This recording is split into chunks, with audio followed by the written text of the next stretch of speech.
Welcome back to Freedomfully. Today, we're tackling one of the most emotionally challenging yet rewarding projects in retirement, organizing a lifetime of photographs. If you're like most retirees, you have decades of photos scattered across multiple formats: printed photos in boxes and albums, digital photos on various devices, and probably some slides or negatives tucked away somewhere. The average person over 60 has accumulated over 10,000 photos throughout their lifetime, and that number is growing rapidly with digital photography. Maybe you've been putting off this project because it feels overwhelming. Where do you even start when you have 30 years of Christmas photos, vacation pictures from multiple decades, and thousands of digital photos with names like IMG 2847? The good news is that organizing photos doesn't have to be a massive, stressful undertaking. Today, I'm going to share a simple, step-by-step system that breaks this project into manageable pieces. We'll cover both physical and digital photos, and by the end of this video, you'll have a clear roadmap for creating a photo organization system that actually works for your lifestyle and makes your precious memories easy to find and share. Whether you want to create photo books for grandchildren, digitize old family photos, or simply find that vacation picture from 1995 without searching through 20 boxes, this system will get you there. Let's dive in. Pause. Before we talk about any specific techniques, we need to address the biggest obstacle to photo organization: the overwhelming feeling that comes from looking at decades of accumulated photos. The mistake most people make is trying to organize everything at once. They pull out every photo box, every album, and try to create the perfect system in one weekend. This approach leads to frustration, exhaustion, and usually, everything getting shoved back into boxes. Instead, we're going to use what I call the one box, 1 hour approach. You're going to pick one small collection, maybe one photo album or one box of photos, and spend just 1 hour working on it. That's it. No more, no less. This approach works because it's sustainable. You can fit 1 hour into your week, you can see real progress in that time, and you won't burn out. More importantly, you'll start to develop the decision-making skills and organizational habits that will make the rest of the project much easier. Remember, you didn't accumulate these photos overnight, and you don't need to organize them overnight. Consistency beats intensity every time. 1 hour a week for a year will accomplish far more than one overwhelming weekend that leaves you never wanting to touch photos again. So right now, before we go any further, I want you to look at your calendar and block out 1 hour this week for photo organization. Treat it like any other important appointment, because preserving your family memories is important. Pause. Now that you have the right mindset, let's talk about choosing an organization system that will actually work for your lifestyle and preferences. There are 3 main ways to organize photos: chronologically, by date, by people, family members, or by events, vacations, holidays, milestones.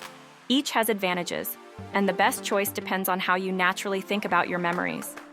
Chronological organization works well if you're good with dates and like to see the progression of your family's life over time. This method creates a clear timeline and makes it easy to see how people and places have changed over the years. Organization by people is perfect if you have a large family and often want to find all photos of a specific person. This method makes it easy to create individual photo books or share photos with specific family members. Event-based organization works well if you think in terms of experiences: vacations, holidays, graduations, weddings. This method makes it easy to create themed photo books and share memories from specific occasions. Here's the secret: you don't have to choose just one method. Many people use a hybrid approach, organizing by decade first, then by major events within each decade. The key is choosing a system that makes sense to you and sticking with it consistently. Whatever system you choose, keep it simple.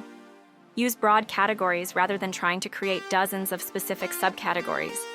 You can always add more detail later, but starting simple ensures you'll actually complete the project. Let's start with physical photos, since these are often the most challenging and emotionally loaded part of the project. For physical photos, we're going to use the sort and decide method.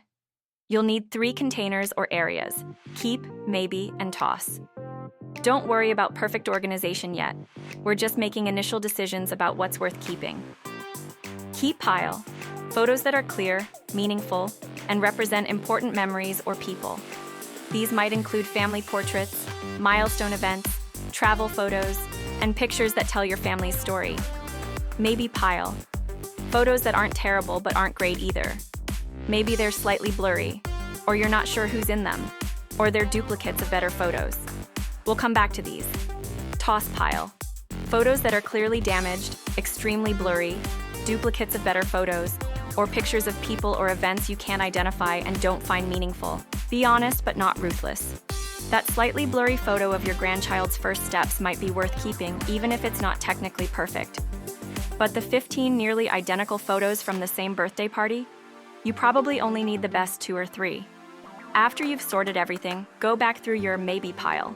Ask yourself, if I found this photo in 10 years, would I be glad I kept it? If the answer is yes, move it to the keep pile. If you're still unsure, it probably belongs in the toss pile. Don't try to organize your keep photos into final categories during this first pass. Just focus on deciding what's worth preserving. The detailed organization comes later, and it's much easier when you're working with a smaller, curated collection. Pause 2. Once you've curated your physical photos, the next step is digitizing them. This protects them from damage and makes them much easier to organize, share, and enjoy. The easiest way to digitize photos is using your smartphone.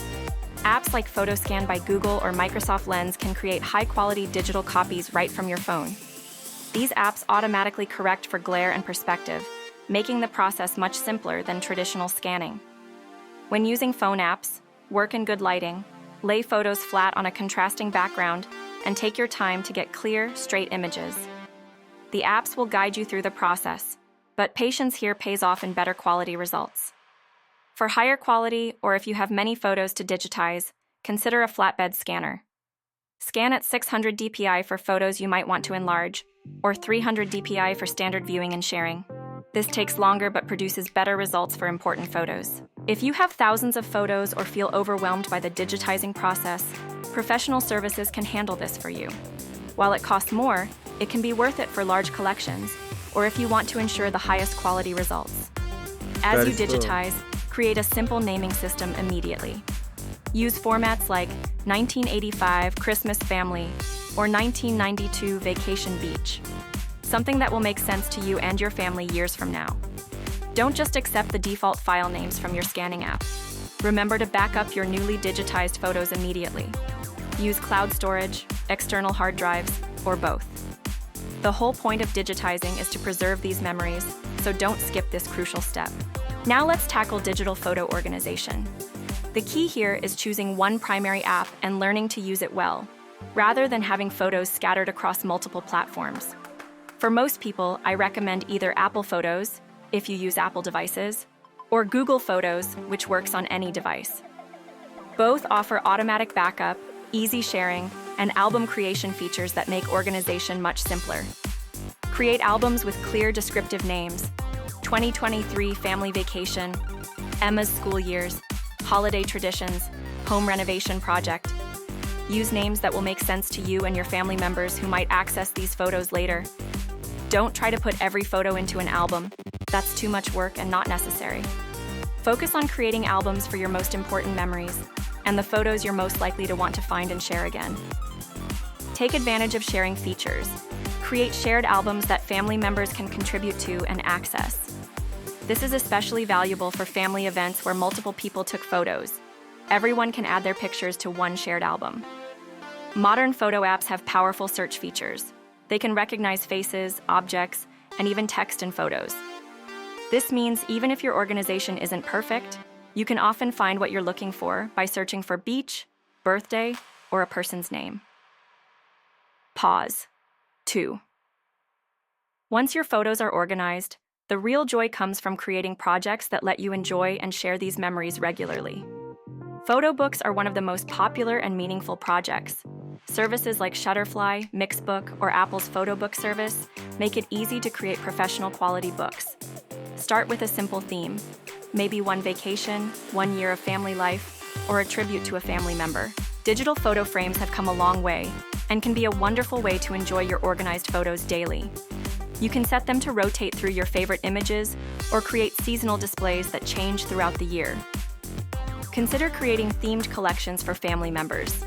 A grandma's recipes photo book with pictures of her cooking and handwritten recipe cards, or a dad's workshop collection showing his projects over the years. These make meaningful gifts and preserve family stories. Use your organized photos to strengthen family connections.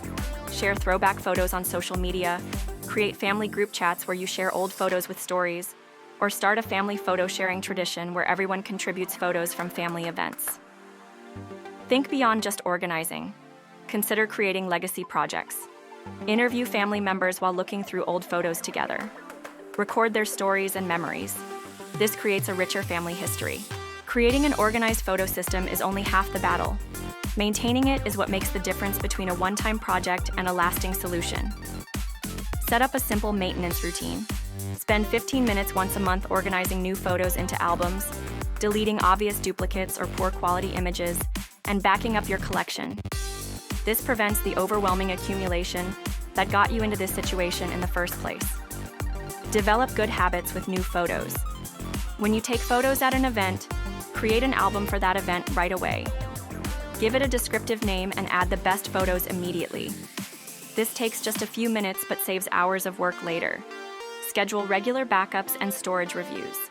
Set a calendar reminder every 3 months to check that your photos are properly backed up and to review your storage needs. Cloud storage is cheap, but it's not automatic. You need to actively manage it. Create systems that work for your whole family's comfort level with technology. Maybe that's shared photo albums that everyone can access, or maybe it's printed photo books for less tech-savvy family members. The key is making sure everyone can enjoy these memories. Don't just organize photos, document the stories behind them. Add captions with names, dates, and context. Future generations will thank you for knowing not just who is in the photo, but where it was taken and why it was important. Pause 2. Organizing a lifetime of photos might seem like a massive undertaking, but as we've seen today, it's completely manageable when you break it down into simple, consistent steps. Remember the key principles. Start small with 1-hour sessions. Choose one organization system and stick with it. Focus on curating before organizing. Digitize for preservation and accessibility, and create systems you can actually maintain. Your photos represent a lifetime of precious memories. They deserve better than sitting in boxes or scattered across devices where they can't be enjoyed. Take that first step this week. Block out 1 hour, choose one small collection, and begin the process of organizing your photo legacy in order to build your freedom fully.